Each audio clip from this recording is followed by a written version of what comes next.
우리가 지난 시간부터 마태복음 말씀을 살펴가고 있습니다. 마태복음은 예수님께서 돌아가시고 약 30년 정도가 흘렀습니다. 그리고 AD 60년경에 마태가 자기의 동족들이 예수님을 영접하지 않는 안타까움을 보고 자기들의 동족인 유대인들에게 보내게 된 그런 성경 말씀이자 그런 서신에 대한 내용입니다.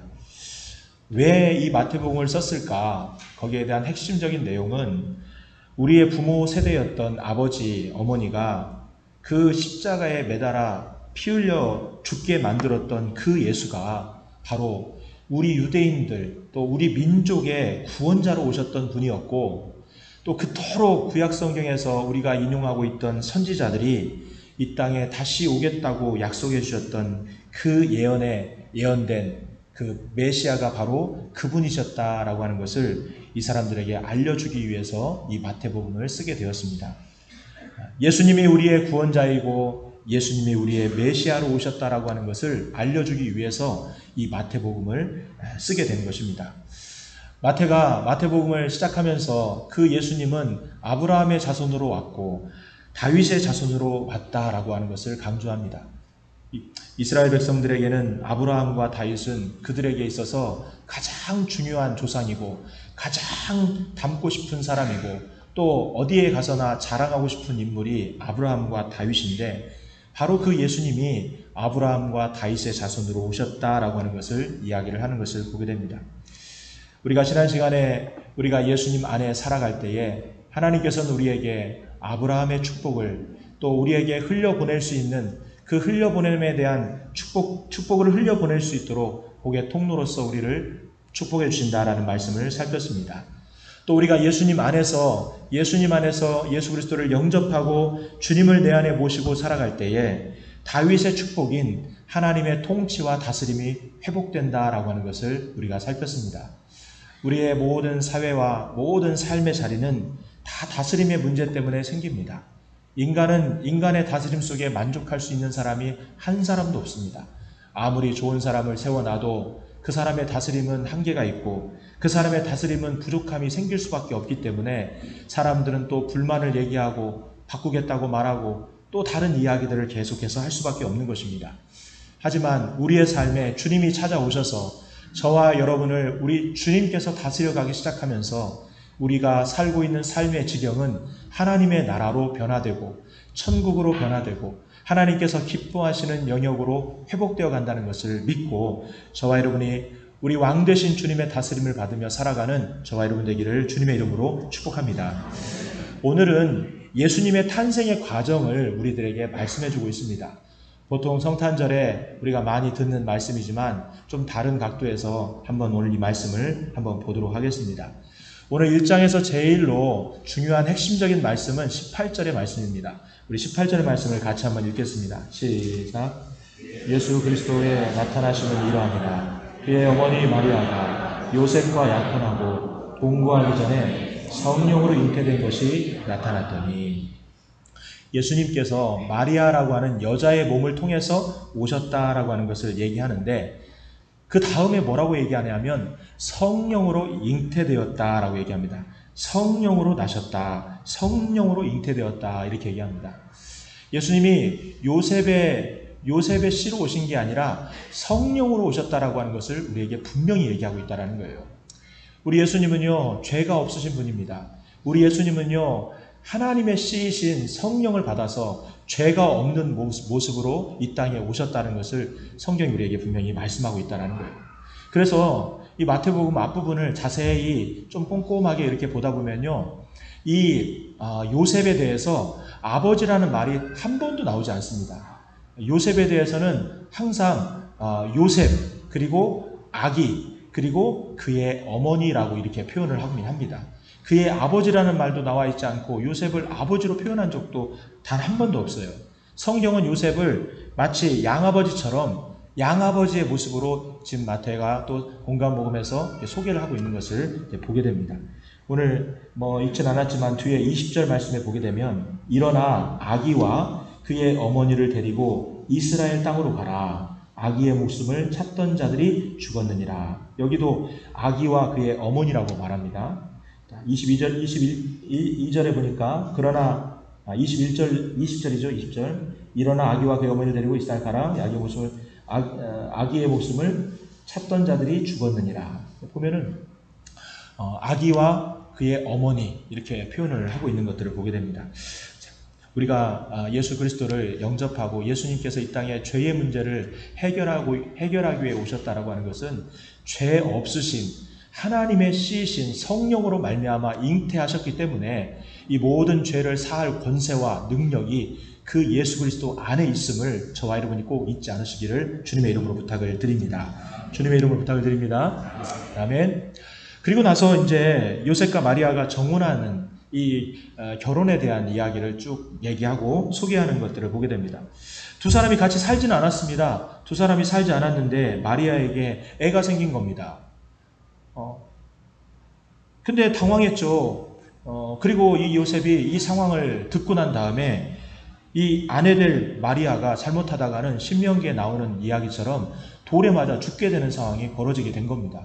이거 누구에게 뻥끗이라도 해가지고 다른 사람에게 이야기가 들어가면 이 마리아는 꼼짝없이 끌려가서 돌에 맞아 죽어야 되는 상황이었다라는 거예요. 그래서 이 요셉이 조용히 끊고자 했다. 조용히 이혼 서류를 써주고 이혼을 하려고 이렇게 마음을 먹었다라는 것입니다. 유대인들을 보면요, 우리나라하고 이렇게 결혼하는 모습들이 비슷한 것 같지만 또 차이가 있습니다.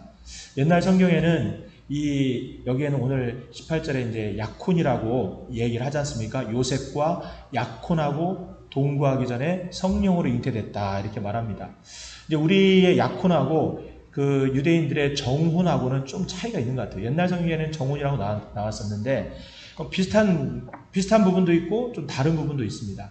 보통 이제 이스라엘 사람들이 정혼을 합니다. 정혼을 하기 위해서는 이제 어떤 처자가 마음에 들어요. 어떤 처자가 마음에 들면 이제 신랑 그 남자가 그 마음에 드는 처자의 부모를 찾아갑니다. 처자의 집에 찾아가가지고 그 여인의 집에 찾아가서 지참금을 가지고 그 부모에게 지참금을 드립니다. 지참금을 딱 드리면 그 지참금을 딱 봐가지고 그 지참금에 만족이 되고 뭔가 흡족하고 이 정도면 되겠다라고 생각이 들면 아버지가 이제 이 두 사람의 결혼을 승낙을 하면서 이 두 사람이 결혼 계약을 하면서 포도주를 한 잔씩 먹으면서 두 사람의 계약이 성립이 되는 이런 과정을 거치게 됩니다. 그런데 이렇게 정혼을 하면은 우리는 약혼을 한다고 해서 약혼한 다음 날부터 이 사람을 아내라고 남편이라고 말하지 않지 않습니까? 그죠? 근데 유대인들은 정혼을 하고 나중에 1년 정도 후에 결혼식을 하게 되는데 정혼을 하는 순간부터 이 사람들은 뭐라고 말하냐면 남편이라고 아내라고 얘기를 합니다. 그래서 성령께서도 천사를 통해서 요셉에게 두려워하고 있는 요셉에게 내 아내 데려오기를 두려워 말라 이렇게 얘기를 하는 거예요. 그러니까 우리는 약혼했다고 해서 그 사람을 아내라고 말하지 않지 않습니까? 하나요? 아, 그런가요? 요즘에 합니까? 약혼했다고 해서 남편이라고 말하지 않는데 여기는 이제 그런 정혼을 하면서 아내와 남편에 대한 이야기를 이렇게 하는 것들을 보게 됩니다. 보면은 이제 지참금을 가지고 이제 아버지가 어느 정도 맞겠다 싶으면은 이제 결혼을 승낙을 하고 함께 약속의 표시로서 이렇게 포도주 한 잔을 마시면서 서로 간에 정혼이 성립이 됩니다. 그렇게 정혼이 딱 성립이 되면 그다음부터 바로 결혼식을 하는 게 아니라 이 남편 될 사람이 자기 아버지 집으로 다시 돌아가요. 돌아가가지고 거기에서 아버지 집의 한 켠에다가 이제 아내 될 사람과 함께 살 수 있는 그런 아름다운 신혼집을 짓게 됩니다.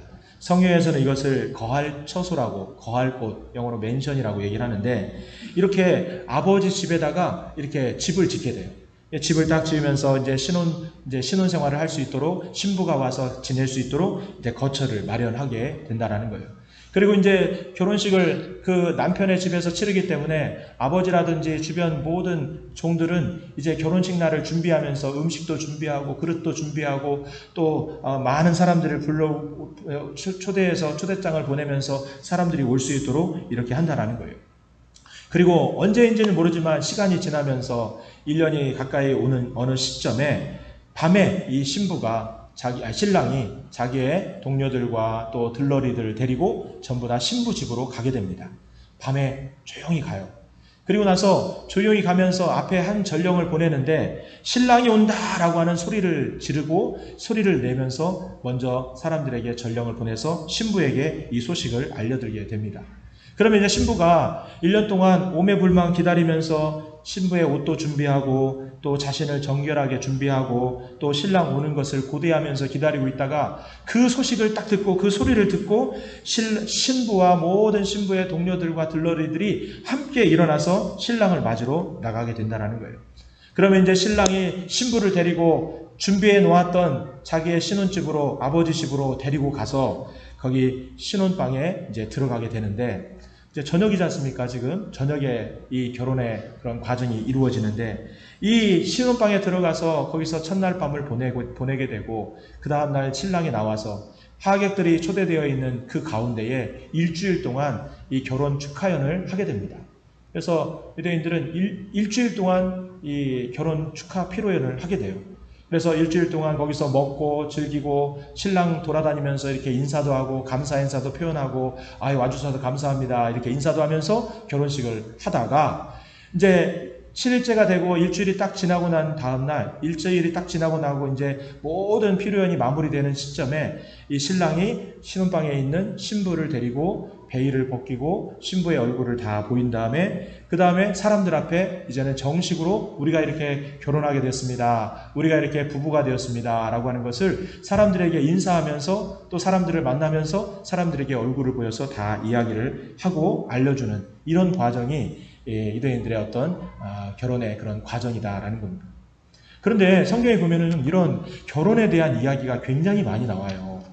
특별히 결혼에 대한 이야기를 사도 바울도 이야기하지만 이 사도 바울의 얘기하는 내용과 또 예수님의 얘기하는 내용들을 보면은요, 이 모든 결혼식의 구약의 이 유대인들의 풍습과 이런 모든 풍습들이 예수님을 향해서 다 연결이 되어 있다는 것을 느끼게 됩니다. 한번 따라서볼까요? 예수 그리스도를 향하고 있다. 유대인들이 결혼하려면 남자가 여자의 집에 마음에 드는 처자의 집에 적극적으로 찾아가서 지참금을 들고 가야 됩니다. 물론 옛날에도 지참금이 없으면 장가를 못 갔어요. 참 안타까운 현실이에요. 지참금이 많은 사람들은 부인을 여러 명 얻는 지금 아랍 지방에 그런 풍습이 지금도 남아있지만 그런 상황이었어요. 근데 보니까 어쨌든 신부를 얻으려면 자기가 적극적으로 신부 집에 찾아가서 지참금을 주고 신부를 맞이해 와야 되는 상황이었다는 거예요. 마찬가지로 예수님께서도 우리를 신부로 맞이하기 위해서 주님께서 적극적으로 하늘 보좌를 버리시고 이 땅에 우리에게 찾아오셨다는 거예요. 아멘.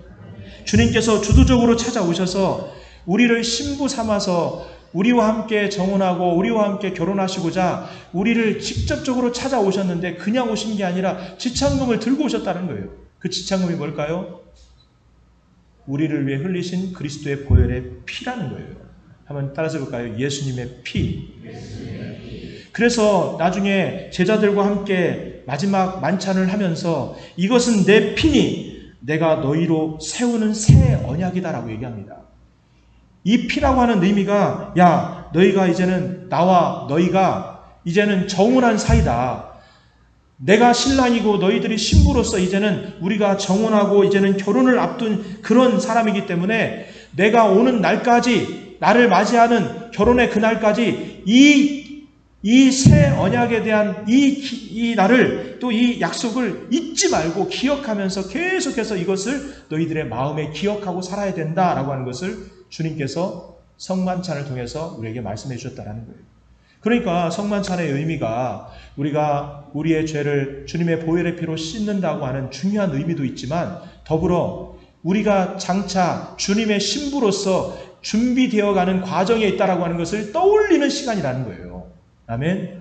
그럼 따라서 볼까요? 우리는 그리스도의 신부다. 성경에서 이 신부라는 말은 단수로 되어 있는데요. 우리 한 사람 한 사람은 여러 사람이지 않습니까? 근데 성경에서 말하는 이 신부는 그리스도인들이 함께 생활하는 교회를 통틀어서 얘기하는 거예요. 교회. 그래서 주님의 몸된 교회, 그리스도의 신부된 교회, 그리고 그 교회 안에 지체된 우리 한 사람 한 사람이 하나님께서 우리에게 찾아오신 그 신랑 되신 예수 그리스도를 맞이할 수 있도록 신부로서 단장되어 가도록 주님은 오늘도 우리가 신부로서의 준비를 해나가기를 원하신다는 것을 잊지 않으시기를 주님의 이름으로 축복합니다. 야, 너 결혼계약을 기억해야 된다. 내가 금방 올 텐데, 내가 너희를 신부로서 맞이하고 너희를 데려가는 날이 금방 올 텐데 너희들 나를 준비하고 나를 만날 날을 꼭 기억하고 준비를 해야 된다. 우리도 주님을 준비하며 살아갈 수 있기를 주님의 이름으로 축복합니다. 어느 날 신랑 되신 우리 주님께서 보라 신랑이다 라고 하는 천사장의 소리와 하나님의 나팔 소리와 함께 이 땅 가운데 주님이 이 땅 가운데 천사들과 모든 들러리를 데리고 이 땅에 오실 겁니다.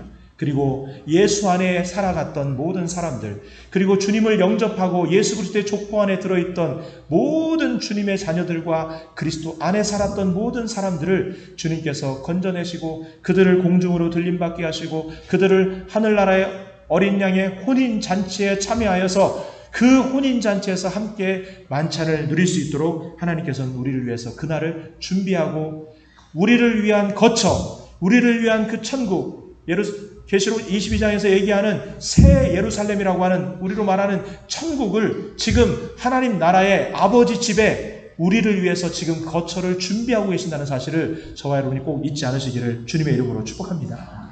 아멘. 우리가 구원받고 하나님의 자녀가 되는 것은 우리의 행위와 노력으로 받는 것이 아닙니다. 어떤 신부들은 주님이 오실 때에 잘 준비해서 주님을 맞는 신부도 있을 테지만 어떤 신부는 허겁지겁 세상 것에 취해서 어떻게 살아야 될지 하나님을 믿고는 살지만 여전히 내 인생과 내 삶을 하나님께 맡기지 못하고 준비하지 못하고 살았던 모습으로 주님을 만나는 사람도 있을 것입니다. 어떤 사람들은 주님 안에서 그날을 고대하면서 만나는 사람도 있을 것이지만 어떤 사람들은 그날이 갑자기 도래하는 종말의 날처럼 심판의 날처럼 느껴져서 마음 가운데 쿵 하는 마음으로 주님을 만나는 사람도 있을 것이다 라는 거예요. 어쨌든 우리가 주님의 신부로서 우리가 살아가는 지금의 상황 속에서 단장되어 가고 있는 시기에 있다는 사실을 저와 여러분이 꼭 붙들 수 있기를 주님의 이름으로 축복합니다. 그래서 우리는 두 가지의 마음을 가져야 돼요. 이 결혼의 내용들을 보면은 그렇구나. 먼저 주님께서 우리에게 적극적으로 오신다는 거예요. 주님께서 우리에게 이 그리스도의 보혈의 피를 의지하고 예수님 안에서 살도록 야, 너 나와 결혼하면 안 되겠냐? 내가 너 좋은데 너 나하고 같이 살면 안 되겠느냐? 주님께서 모든 사람들에게 복음을 통해서 우리의 입술을 통해서 말씀을 통해서 말씀이 증거되는 곳마다 주님께서 우리를 통해 프로포즈해 나가고 계시는 거예요. 지금 다른 사람들에게 복음을 전하고 사람들에게 하나님의 말씀을 전하면서 주님의 그 마음을 주님께서 우리를 사랑하시고 우리와 결혼하기 원하시고 우리가 주님 안에 거하기를 원하시고 우리가 그리스도의 신부 되기를 원하신다는 내용을 계속해서 증거되고 그걸 받아들이기 원하신다는 거예요. 여러분 아무리 신랑이 신부가 마음에 들어서 나 이 사람 돈 주고 데려오겠습니다. 지참금 주겠습니다. 데려오려고 해도요. 나중에 서로 간에 포도잔을 먹는 그 상황 속에서 자기가 포도잔을 안 먹거나 아니면 포도잔을 거부하거나 나 이 사람 마음에 안 들다 생각 들어서 포도잔을 안 먹게 되면요. 그 계약은 다 취소가 되는 거예요. 다 취소가 되는 거예요. 주님께서는 우리에게 아직 예수 그리스도를 영접하지 않은 우리들에게는 주님께서 계속해서 말씀하시는 거예요. 내가 너의 신랑이 되기 원한다. 내가 너와 함께 하기를 원한다. 1장에서 말씀하자면 내가 너의 예수로서 구원자가 되기를 원한다. 그리스도로 너의 인생을 기름 부어서 내가 인도해 가기를 원한다. 임마누엘로서 너와 함께 내가 동행하며 살기를 원한다. 주님께서는 계속해서 예수 그리스도를 알지 못하고 주님을 못 믿는 사람들에게 주님께서는 계속해서 오늘도 믿는 사람들의 입술을 통해서 많은 사람들의 복음 전도를 통해서 프로포즈하시고 또 프로포즈하시고 청혼하고 계신다는 것을 잊지 않으시기를 주님의 이름으로 축복합니다. 그러나 이 자리에 아직 예수님을 나의 구원자로 나의 주님으로 영접하지 않은 분이 계신다면 주님의 프로포즈를 받아들일 수 있기를 주님의 이름으로 축복합니다. 주님의 그런 아름다운 사랑을 마음에 담아 주님의 사랑을 마음 문을 열고 내가 문 밖에 서서 두드리고 있다. 내가 문 밖에 서서 두드리고 있다. 문을 열고 나를 맞이하면 내가 그에게로 들어가 그는 나와 더불어 먹고 그는 나와 더불어 먹으리라 라고 하는 그 주님의 만찬에 함께 참여하는 그런 복된 은혜가 있기를 주님의 이름으로 축복합니다. 또한 더불어 이미 예수 그리스도를 영접한 사람은요, 예수 그리스도 안에서 신부된 자로서, 신부른 자로서, 이미 정혼한 자로서 지금 살아가고 있는 우리들은요, 이제 거룩한 신부로 우리의 삶을 거룩하게 이 땅에서 준비하며 살아야 된다는 거예요. 한번 따라서 볼까요? 거룩하게 살아야 된다. 야고보서 4장 4절에 보니까 가늠한 여인들아, 세상과 벗된 것이 하나님과 원수됨을 알지 못하느냐? 그런즉 누구든지 세상과 벗이 되고자 하는 자는 스스로 하나님과 원수되는 것입니다. 내가 이 땅을 살지만 우리의 정체성은요, 나는 그리스도의 신부라는 생각을 꼭 가져야 된다는 거예요. 나는 그리스도의 신부라는 생각을 가지고 신랑이 좋아하는 것들을 생각하고, 신랑이 기뻐하는 것을 생각하고, 신랑이 원하는 것을 생각하면서 준비해 나가는 것이 신부의 아름다운 모습이요, 신부의 복된 모습인 것을 잊지 않으시기를 주님의 이름으로 축복합니다. 신랑 온다는데 세상에 좋은 것들을 계속 쫓아가고 내가 원하는 욕심을 계속 채우고, 신랑은 뒷전에 있고 온다는 것은 언제 올지 모르겠지 생각하면서 내가 원하는 방법대로 살아가게 되면 결국 그날이 올 때에, 주님 오시는 그날 때에 우리도 아무런 준비 없이 주님을 맞이하게 되는 그런 상황이 올 수 있다는 것을 기억하고, 저와 여러분이 주님 오시는 그날까지 신부로서의 준비를, 신부로서의 단장을 잘 하실 수 있기를 주님의 이름으로 축복합니다. 이렇게 예수님께서 이 요셉의 순종과 마리아의 순종을 통해서 아기 예수로 이 땅에 오시게 되었어요. 정말 주도적으로 하늘에 계셨던 하나님이 이 땅에 인간의 몸을 입고 이 땅에 오셨다라는 거예요. 그런데 그 과정 속에서 아기 예수로 오시고 왕 되신 분으로 오시고 인류의 아름다운 축복의 통로인 아브라함의 조상으로 오셨던 이 예수 그리스도, 구원자 예수 그리스도에 대해서 그를 대하고 그를 맞이하는 사람들의 태도는 정말 천차만별이었다라는 겁니다. 오늘 세 종류의 사람들이 나옵니다. 첫째, 헤롯이라는 인물이 나옵니다. 우리 한번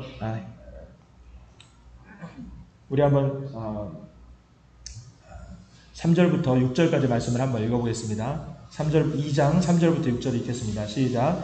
헤롯 왕과 온 예루살렘이 듣고 수동한지라. 왕이 모든 대제사장과 백성의 서기관들을 모아 그리스도가 어디서 나겠느냐 물으니 이르되 유대 베들레헴이오니 이는 선지자로 이렇게 기록된다. 또 유대 땅 베들레헴아, 너는 유대 고을 중에서 가장 작지 아니하도다. 내게서 한 다스리는 자가 나와서 내 백성 이스라엘의 목자가 되리라 하였음이니이다.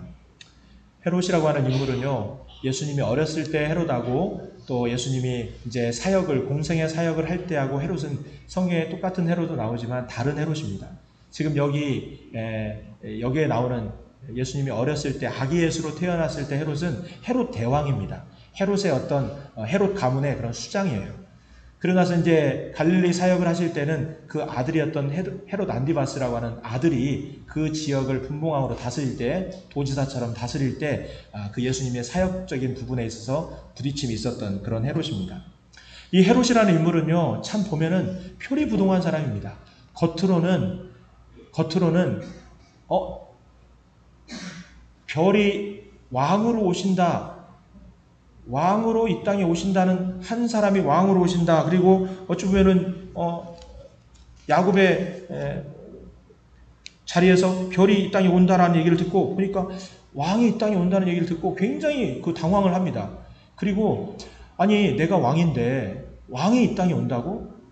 내가 왕인데 지금 이 땅에 왕이 온다고? 이런 얘기를 듣고 이 헤롯이요, 굉장히 정신이 없어져. 하여간 이 정신 상태가 안 좋아져가지고 이 정보를 알고 있는 유대 사람들을 불러 모으기 시작합니다.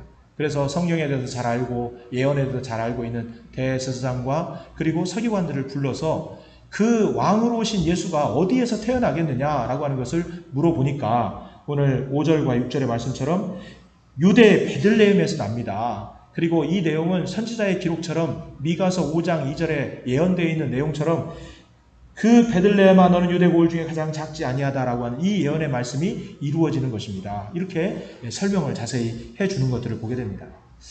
헤롯이라는 이 왕은요, 굉장히 어찌 보면은 포악하고 또 잔인하고 어찌 보면 사람들을 자기의 모든 것을 위해서 이용해 먹는 그런 악랄한 그런 왕이었던 것을 봅니다. 진짜로 헤롯은 자기가 왕인 인생을 살았던 사람이에요.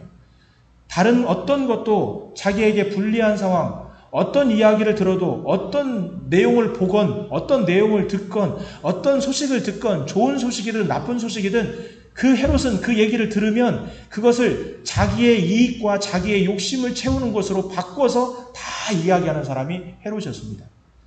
헤롯이라는 사람이 이방인이다 보니까 유대 지역을 다스리다 보니까 유대 민족에게 마음을 얻고자 하는, 그래야 따라줄 거 아닙니까? 그러다 보니까 이 사람이 의도적으로 기근이 나고 홍수가 나고 또 어려움이 찾아오면 자기 사제를 털어가지고 가난한 사람을 구제하고 도움을 줍니다. 그러니까 이제 사람들이 좋은 왕인가 보다 이렇게 생각하는 사람이 좀 생기겠죠. 그러다가 결정적으로 이 사람이 그 유대 지역에 이 성전을 지어주는데, 그들이 고대하고 있던 아름다운 성전, 초라한 성전이 아니라 진짜 아름다운 성전을 지어줘요. 그래서 헤롯 성전, 건축왕이었던 이 헤롯 대왕이 엄청나게 아름답게 멋있는 그런 헤롯 성전을 딱 지어주게 됩니다. 그러니까 사람들의 민심이요, 헤롯을 향하게 됩니다. 야, 헤롯이 우리 민족을 생각하는구나. 저 사람은 우리 민족도 아닌데 이렇게 우리가 예배할 수 있도록 이렇게 배려를 하는구나. 그러면서 사람들이 이제 헤롯에게 마음을 두게 된다는 거예요.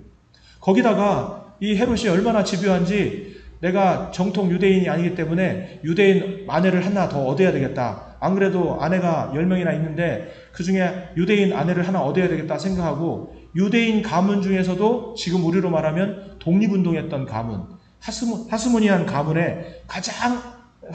가문의 정통성이 있는 딸을 데려다가 자기의 아내로 삼아서 결혼을 합니다.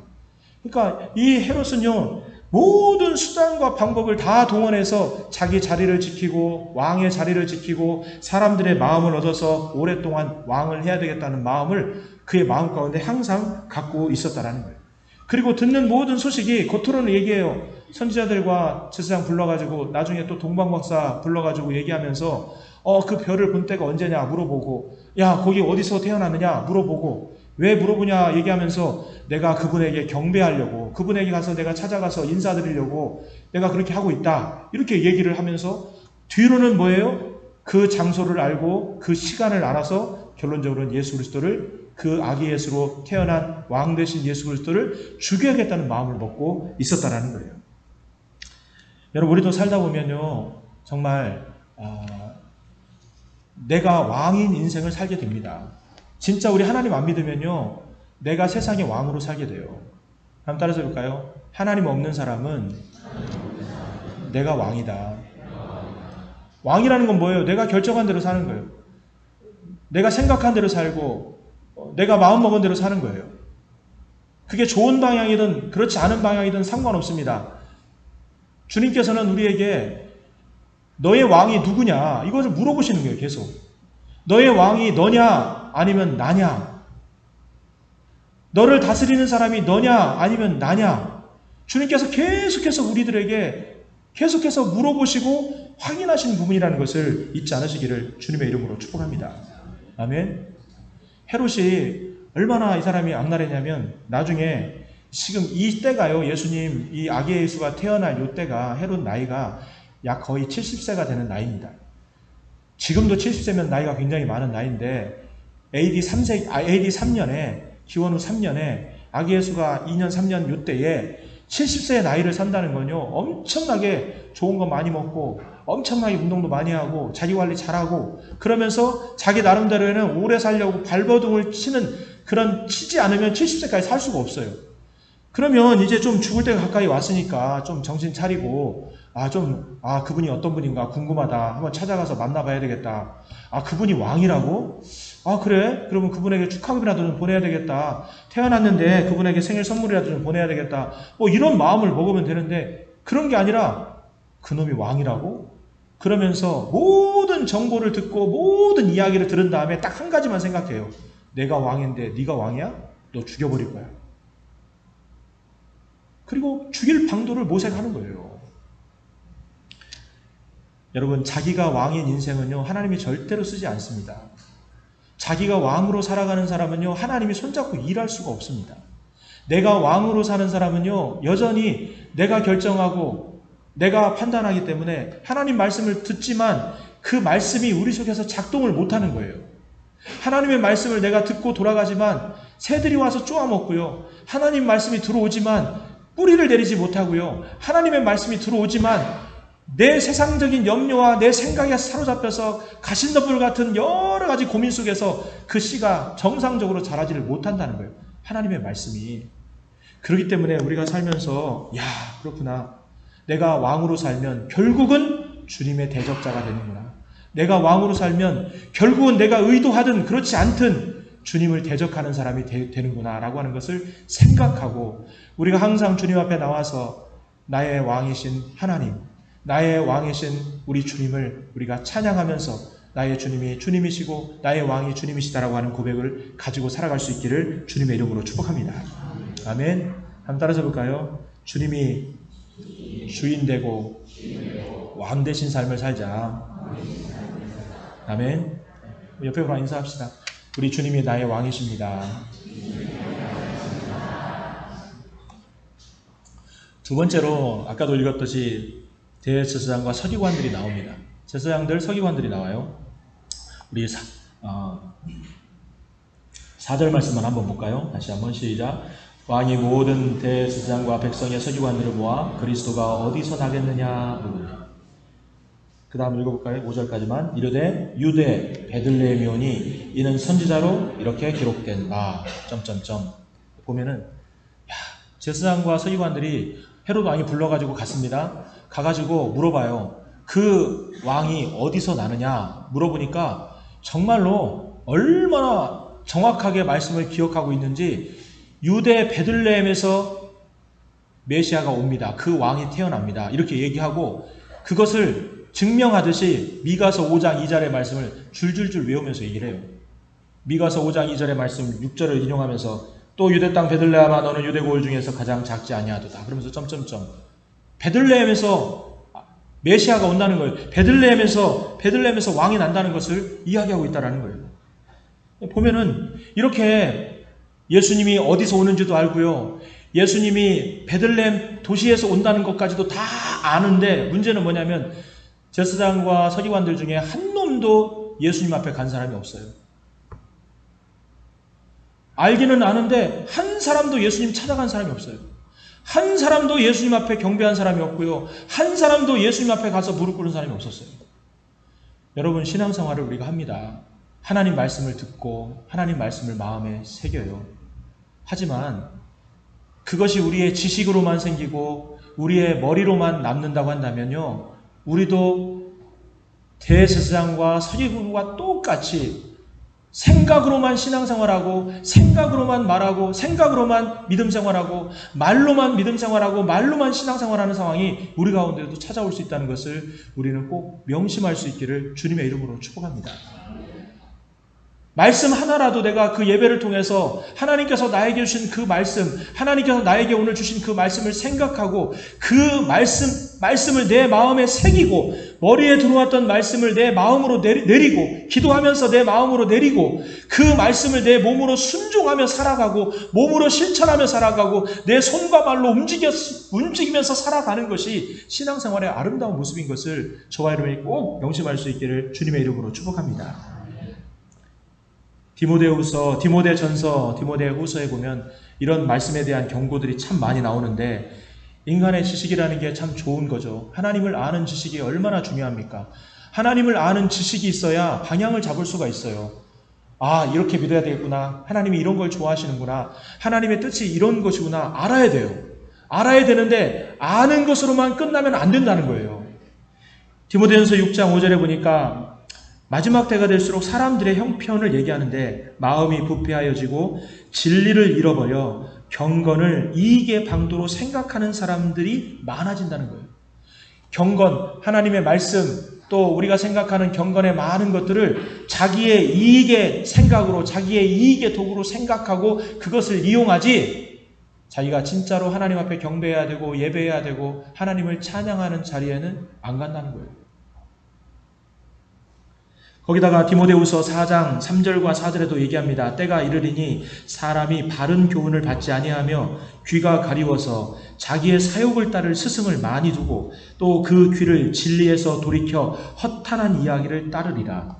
진리를 따르는 게 아니라 허탄한 이야기를 따른다는 거예요. 자기의 욕심을 만족해 줄 이야기를 따라가고 알면서도 알고 있으면서도 불구하고 자기 욕심을 따라 결정하고, 알고 있으면서도 불구하고 자기의 원하는 욕심을 채우고자 하는 결정을 내려나가는 이런 삶을 마지막 때가 되면 될수록 많은 사람들이 그렇게 살아가게 되는 상황이 벌어지게 된다는 거예요.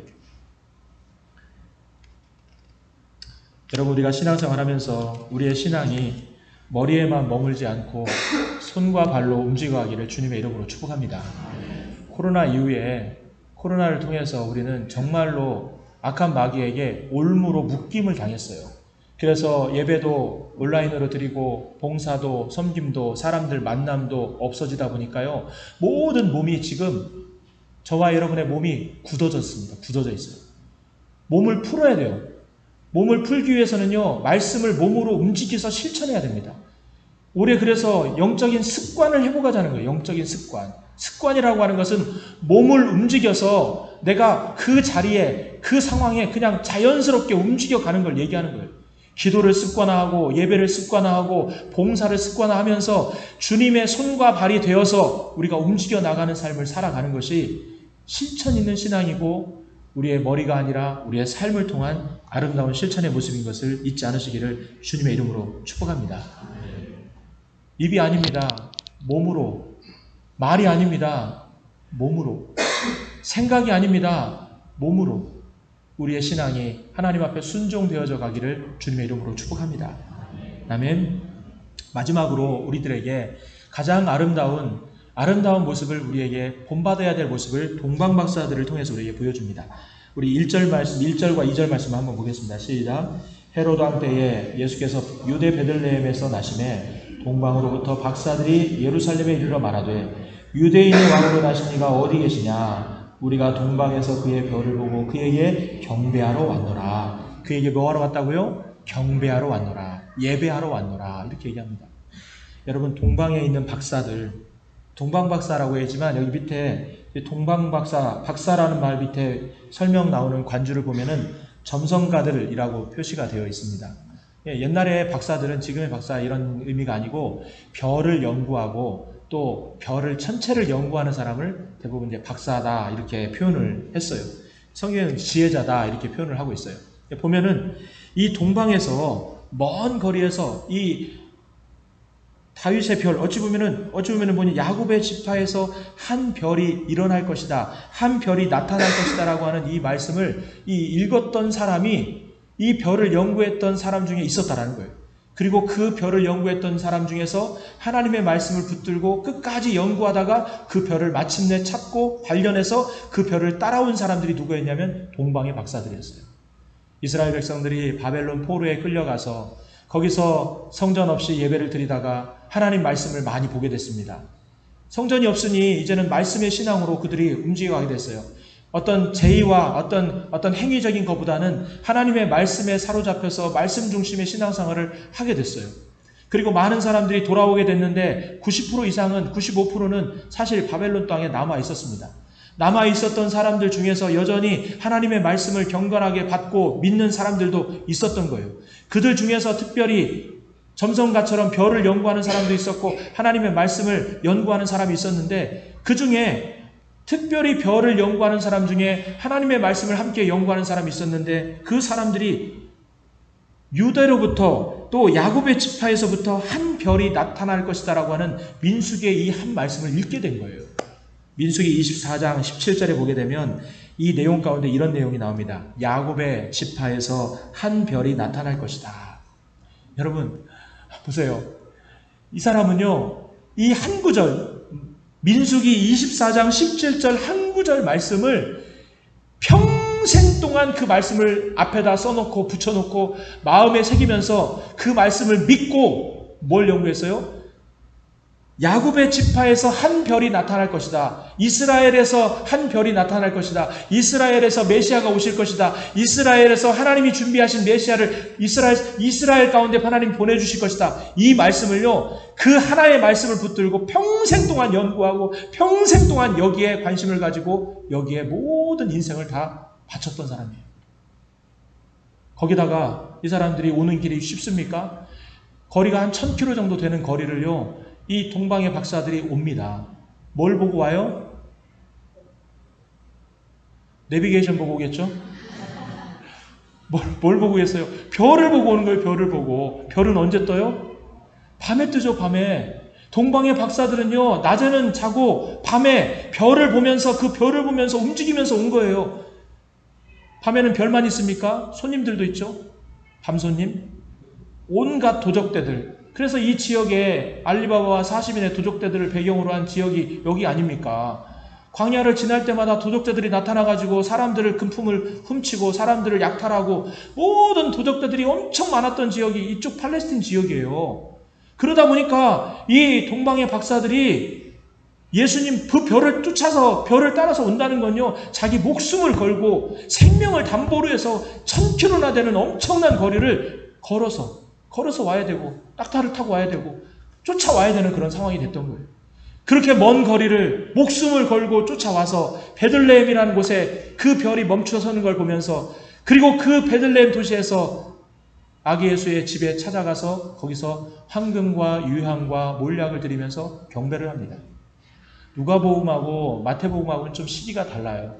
누가복음은 아기 예수가 구유에서 태어난 그때에 목자들이 와서 경배를 했다면, 마태복음은 이미 이제 아기 예수가 태어나고 한 6개월에서 1년 정도 시간이 지난 다음에 어느 베들레헴에서 한 집을 마련해서 그 집에서 이미 이제 산후조리를 하고 있는 상황이에요.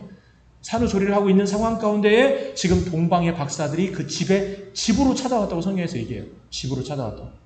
집으로 찾아와가지고 가장 소중한 황금과 유향과 몰약을 예물로 드리면서 그 아기 예수에게, 기적과 능력을 행하는 예수가 아니라 그 어린 양, 그 약해 보이고 그 연약해 보인 아기 예수에게 고개를 숙이고 경배하면서 하나님을 예배했다는 거예요.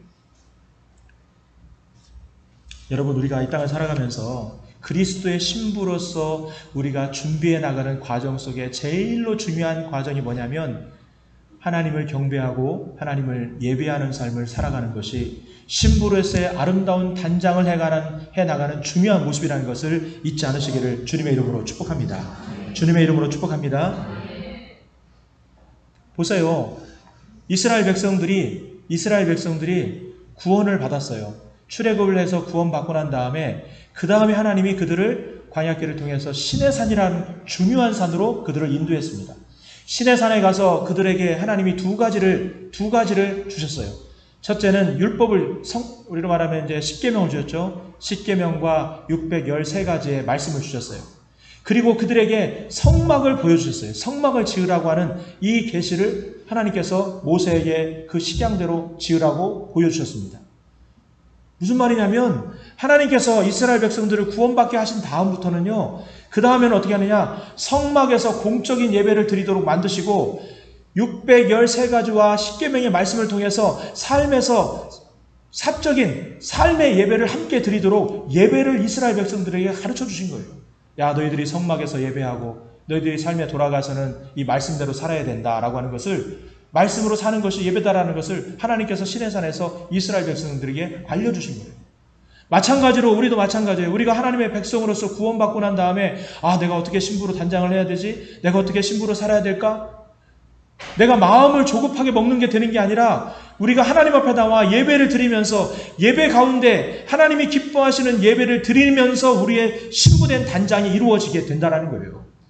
근데 그 예배 속에 하나님이 기뻐하시는 예배를 요한복음 4장에서 뭐라고 말씀하셨냐? 그 수가성 여인에게 예배하는 때가 올 것이다. 우리 예배하는데, 우리 사마리아 사람들은 여기 그리심산에서 예배하는데 저 밑에 있는 유다 사람들은 예루살렘에서 예배를 해야 된다고 합니다. 어떤 게 맞습니까? 그랬더니 예수님께서 여기도 아니고 여기도 아니다. 장소를 말하는 게 아니다.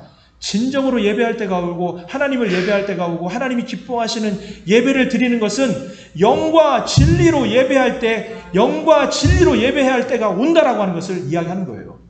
아멘? 아멘? 여러분, 영과 진리로 예배한다는 게 뭘까요? 우리가 일주일 동안 세상에 살 때는요, 육을 위해서 삽니다. 물론 예수님 생각하고 신앙도 생각하고 믿음 생각하지만 대부분 우리는 먹을 걸 위해 살고 또 입을 걸 위해 살고 또 우리의 삶을 위해서, 우리의 여러 가지 먹을 것을 위해 삽니다. 그러다 보니까 우리의 영적인 감각도 잃어버리고 또 영적으로 하나님을 마음에 두는 마음도 잊어버려요. 근데 우리가 하나님 앞에 나와서 예배를 드릴 때에 영으로서 예배를 드린다는 거예요. 성령과 교통하는 시간이 예배의 시간이라는 거예요. 우리의 영혼이 깨어나는 시간이 예배의 시간이라는 거예요. 육적인 것이 아니라 우리의 영혼을 살려내는 시간이 예배의 시간이라는 거예요. 우리의 인간적인 걱정과 염려와 우리의 먹거리를 염려하는 육신의 삶이 아니라 우리의 영혼이 다시 회복이 되고 살아나고, 그래서 참된 영이신 하나님과 신랑 되신 하나님과 우리가 교감할 수 있도록 하나님의 영이신 하나님의 성령이 우리 안에 들어와서 우리 안에서 역사하시고 충만하시고 하나님의 영이 우리 안에서 교통하시는 시간이 바로 예배의 시간이 되어야만이 우리가 신부로서의 영적인 삶이 회복되어 간다는 사실을 잊지 않으시기를 주님의 이름으로 축복합니다. 이번에 성회 때도 우리 말씀 많이 들었지 않습니까? 사람들은 재미를 쫓아 살아요. 재밌는 곳을 찾아다니고 재밌는 일 하고 나름대로 재밌는 곳에 가서 재밌는 시간들을 보내는 게 인생의 목적이에요.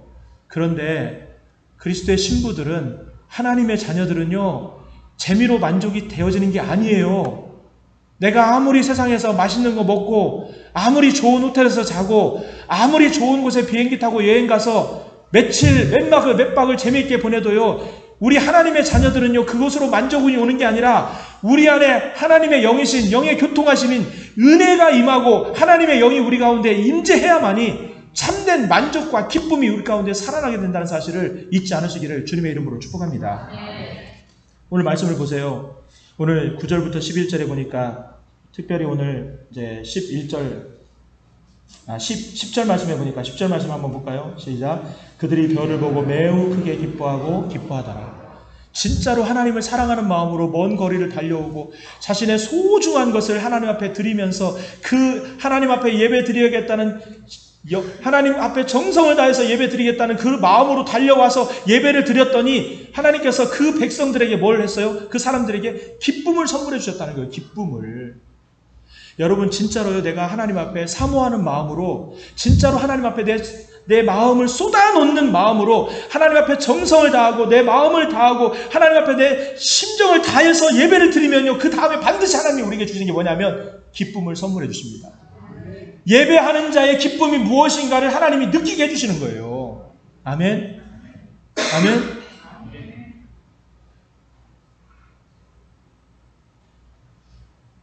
또 더불어 영과 진리가 뭐예요? 우리가 하나님의 말씀으로, 우리가 말씀이잖아요. 말씀. 우리가 살아가는 데 있어서 우리의 생활 속에서도 마찬가지예요. 우리가 내 기준과 내 방법과 내 생각으로 살아가는 게 아니라 동방박사처럼 진짜 한 말씀이라도 마음에 새기고 한 말씀이라도 내가 그것을 붙들고 이 말씀을 믿음으로 말미암아 이 말씀대로 하나님께서 인도해 가시겠다고 하는 그 말씀에 대한 확신과 진리에 대한 확신을 가지고 하나님의 말씀을 붙잡고 그 말씀대로 될 줄로 믿습니다. 이 말씀대로 내가 살겠습니다. 그렇게 결단하는 영과 진리의 고백이 함께 드려지는 시간이 바로 예배의 시간이고, 동방박사가 드린 경배였고 우리가 드려야 될, 신부로서의 단장해야 될 예배의 모습이라는 것을 우리들이 기억할 수 있기를 주님의 이름으로 축복합니다. 이렇게 예배를 드리면요, 우리 마음에 기쁨을 주십니다. 정말 기쁨이 줘요. 한번 따라해줄까요? 참된 예배가 있으면 기쁨이 온다. 기쁨만 오는 게 아니에요. 하나님께서 꿈에 이 동방박사들에게 나타나서, 야, 너희 헤롯에게 돌아가지 말고 다른 데로 가라. 헤롯 만나지 말아라. 이렇게 꿈에 현몽을 합니다. 그래서 헤롯 만나지 않고 다른 길로 돌아서 제일 마지막 절 12절에 보니까 그들은 꿈에 헤롯에게로 돌아가지 말라 지시하심을 받아 다른 길로 고국에 돌아가니라. 여러분, 진짜 하나님 앞에 내 마음에 흡족하고 하나님의 기쁨이 되는 예배를 드리면요, 내 영혼도 깨어나면서 기쁘지만 하나님이 우리의 길을 인도해 가십니다. 하나님이 저와 여러분의 길을 인도해 가세요. 문제는 뭐냐면 내가 예배를 드리는데도 걱정을 하는 거야. 내가 예배를 드리면서도 여전히 육적인 걱정, 세상적인 걱정, 물론 그 문제가 크다는 거 알아요. 그러나 그 문제 위에 누가 계시냐? 하나님이 계시는 거예요. 그 위에 하나님이 계시는 거예요. 사람 위에 하나님이 있고 문제 위에 하나님이 있고 저 먹구름 뒤에 햇빛처럼 빛나는 우리 주님이 계신 거예요. 아멘. 예배의 시간은 다른 게 아니에요. 그 주님과 교통하는 시간, 그 주님과 영적으로 교감하는 시간이 예배의 시간이고, 그리고 하나님이 주신 말씀을 붙잡고 그 말씀 한 말씀에 하나님, 내가 이 한 말씀을 붙들고 이번 한 주를 살 동안 내가 정말로 이 말씀대로 살아보겠습니다. 하나님, 정말로 이 말씀 앞에 내가 동방박사처럼 자기의 인생을 혼신을 다해 이 말씀 한 구절에 걸었던 것처럼 내가 한 주 동안 이 말씀에 내가 하나님의 말씀을 붙들고 이 말씀을 아침마다 또 이 말씀을 내 입술에 새기면서 살겠습니다. 그런 마음으로 하나님 앞에 예배를 드리면요, 하나님이 예배 드리는 모든 사람들에게 기쁨도 주시지만 하나님이 그 사람의 인생에 어려움의 길에서, 힘든 길에서, 피해야 될 길에서 하나님은 그 사람의 길을 분명히 반드시 하나님이 인도해 가신다는 사실을 잊지 않으시기를 주님의 이름으로 축복합니다. 그래서 예배는요, 형식이 아닙니다. 예배는요, 한 시간 앉아있는 시간이 아니에요. 예배는요, 하나님 앞에 전심을 다하는 시간이고 온 마음을 다하는 시간이고 내 정성을 다하는 시간이 예배의 시간이에요. 가끔 가다가 이제 저도 그런 생각을 할 때가 있어요. 우리 교회도 이제 들어올 때 알아서 자율적으로 헌금을 합니다. 이게 내가 신앙적으로 어느 정도 내가 믿음 생활을 해 나가고 또 내 나름대로 믿음을 내가 지켜나가려고 하는 사람에게는 자원하는 마음과 자율적인 부분들이 굉장히 중요하기 때문에 이런 사람들에게는 그 부분들이 굉장히 도움이 돼요. 왜? 더 자원하는 마음과 자율적으로 하려고 하는 마음이 커져가기 때문에 좋아요. 근데 신앙생활을 내가 배워나가고 신앙생활의 자세와 예배의 자세를 배워나가는 데 있어서는 과연 이게 우리에게 도움이 될까? 이런 생각이 들 때도 있어요. 사람들 보기에는 편하죠. 근데 어떨 때는 익명으로 숨을 때도 있어요. 익명으로 숨을 때도 있어요. 헌금할 때도 마찬가지 않습니까? 익명으로 쓸 때도 있어요. 근데 익명으로 쓴다고 하는 것이 좋은 방향으로 쓰면 좋겠지만 대부분은 뭔가 좋지 않은 것 때문에 익명으로 쓸 때도 많아요. 이번에 여주시 복음화 대성회를 하고 이제 어제 회장님하고 저하고 이렇게 이번 3명 모여가지고 같이 마무리를 하면서 기도하는데 이번 복음화 대성회 때 성도님들이 헌금을 했어요. 물론 연합 집회이기 때문에 사람들이 정성껏 헌금한다는 것은 사실 많지 않아요. 거의 없습니다. 근데 회계 장로님이 헌금 봉투 2개를 가지고 왔어요. 이게 뭐냐고 물어봤어요. 물어봤더니 장로님이 갖고 왔는데 이게 뭐냐고 물어봤더니 목사님, 이게 좀 사연이 있고 특별한 예물인 것 같아서 좀 이거는 기도를 같이 하는 게 좋을 것 같아서 가지고 왔다는 거예요. 그래서 이제 내용을 봤더니 2개 중에 하나가 우리 교회 분 이름이 있더라고요. 있어가지고 봤는데 뭐 하여간 누군지는 말 못하겠지만 어쨌든 있었어요. 근데 보니까 딱 내용을 읽는 가운데서도 그 마음에 하나님을 향하여 예배하고자 하는 마음과 하나님께 감사하는 마음이 묻어나요. 그리고 한 분은 암 때문에 하여간 뭐 어려움이 있었는데 자기의 일부분을 하나님 앞에 이렇게 드린 거예요. 근데 그 내용을 또 보니까 그 내용 안에 하나님의 사랑하는 마음이 또 묻어나요. 여러분, 내가 예배를 드릴 때 내 자신을 하나님 앞에 깨트리고 내 마음을 하나님 앞에 깨트리고 내 소중한 것을 하나님께 깨트리고 내 시간과 마음을 하나님 앞에 드리는 그 예배는요, 반드시 하나님이 그 사람의 기쁜 예배가 되도록 만들어 가십니다. 마음에 기쁨이 있고요. 내용을 읽다가 너무 감동받아가지고 우리 같이 기도합시다. 카페였거든요. 저 카페에 앉아가지고 목사님 3명이서 우리 이분들 축복하면서 기도합시다. 그래서 같이 기도해드리고, 금액이 많거나 이런 게 아니에요. 근데 그 사연과 내용이 그분에게는 최선을 다하는 모습이 그 안에 느껴지는 거예요. 그게. 그러니까 그렇게 많은 내용 가운데서 뽑아가지고 왔는데 기도를 해준 거죠. 여러분, 우리가 하나님을 예배한다는 건요, 그냥 단순하게 1시간 있다 가는 게 아닙니다. 우리는 이 예배 한 번 한 번을 통해서 주님이 원하시는 신부로 단장되어 가고 있는 거예요. 아, 립스틱은 이렇게 발라야 되겠구나.